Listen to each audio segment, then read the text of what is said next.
Ұлттық қордан балалардың шотына ақша түсіп жатыр ма? Уәде бойынша ақша түсуі қажет еді. Осы сұрақтарға жауап беретін боламын. Бірінші осы видеоға лүпіл басып, достарыңызға таратыңыздар. Ресми парақшасы ұлттық қордың Kids NPF KZ жұмысқа кірісті. Ол үшін балаңыздың ЖСН білсеңіз болғаны интернет арқылы, яғни телефонмен балаңызға неше теңге түсіп жатқанын көруге болады.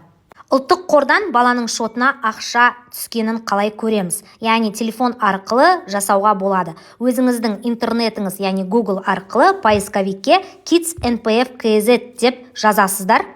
Жазғаннан кейін мына жерде NPF Национальный фонд детям деген шығады. Соның үстін басасыздар. Міне алғашқы беті шықты. Асықпай астыңғы жағына өтесіздер.